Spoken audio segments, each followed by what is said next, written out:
Okay, March 9th, the trials and tribulations of the Michigan Upper Peninsula sappers, the mad sappers. Tinger here. Just gonna do a quick video here of a potential sapping zone, calling it the Right Triangle. I'm taking this video to send to Nick so we can get planning here. Okay, so that was east. My property line's right here, so probably start here. 1, 2, 3. This is logged off pretty heavy, but you can see there's like a line right here. So it's down and a line right here. And then right down where that rocks are, that's the corner. So I'm just gonna walk. Walking. Evelyn, we're talking. Evelyn. So now he's talking about Nick, the brains behind this. Talking about running a 3/4 inch main line, ball valve it so every so often so you can keep shutting it off, working the system clear when you need to, and then with that 3/4 inch run 5/16 drops into the 3/4, then run down where the skiddy is there.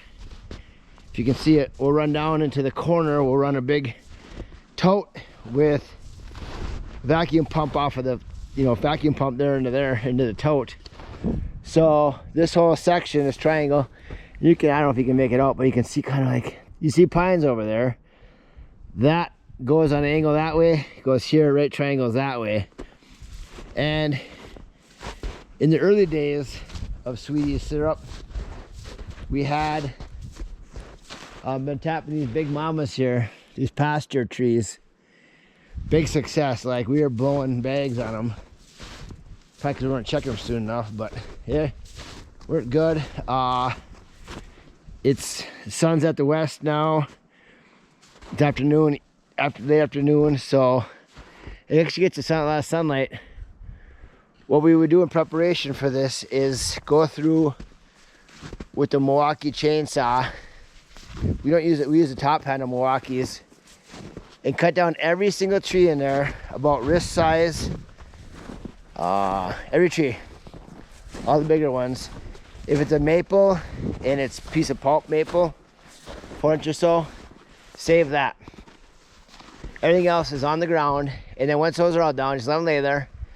Run through with the skiddy, not with the mulcher, but with the mower, and lay everything else in the ground. Then just everything, like these trees. That one I'd have to hand cut that. My mower take it down. It's just, that's elm. That's a monster. But all that stuff, just come through and just work at the mower. Work all that with the mower right down. And all we're gonna have left, birch. That'll be down for firewood. I don't know, maybe that birch. That birch is good looking birch. But this, gone. Take it all down. There's a couple of dead ones back there. There's 2 monster basswood. Those will be on the ground. That way, actually, let me change my thought here. See that tree right there on this line? We're gonna leave trees like that on the line as anchor points for the tube work. So we're not gonna just clear it all out, but we'll save them. Discretion, we'll have discretion. Now, clean these edges up, probably use a skiddy, hand cut it, all the bigger stuff. Hand skiddy with the mower, and then the big dead stuff will come in with the Mindy if we have to. But see, here's our other line. Then this line goes down here. But this brush here is not doing anybody any good. And this isn't a spot really that holds a lot of deer. Like the deer are here. But there's never been a lot of deer action here, so we're not gonna hurt our deer habitat by doing this.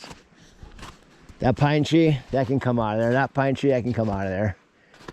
All this is mow. Work it. Mow to the edge, come back. We're nice and easy. At least on the bigger ones. That mape stays, this mape stays, that pine tree. Worm food. That mape stays, obviously. There's a lot of mapes gonna stay, but over here will be easier. It won't be too much to clear. This will be all just chainsaw work here. And then it comes to, I think the last big mape. There's a mape, there's a mape, there's a mape, there's a mape. That's about it as far as mapes. So we'll probably do is, really what I could probably do is just, there's a mate there. Work this whole corner down right here, make a big open in the skiddy, brush pile for the chippies, have a work zone right here, and see if he wants to tote here, probably want to tote down where the skiddy is.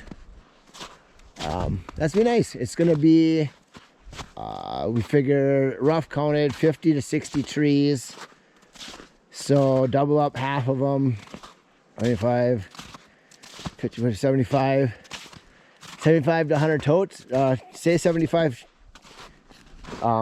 taps. That's, what else can you ask for? You can ask for a lot more, but that's pretty consistent. That's pretty good, especially if it's a manicured setup there. And then every year, just work the brush down, clean the brush up. Make it so you can come up here and actually enjoy it. Look through that in the fall. You'll have a breeze going through there, spring breeze, summer breeze, and just make it so it's workable. We don't need to work around the brush. We have the ability to get the brush out of there, so that's what we'll do. All right. We kind of probably should update you and Nick's here when we're talking about it. But of course, he's in North Dakota. He's not here during the best time of year to be here, so I guess we'll see when he shows up. It's pretty busy. Yeah. Left Green Bay at 4:30 this morning. He was here for a couple hours. We got everything set up, two pumps set up.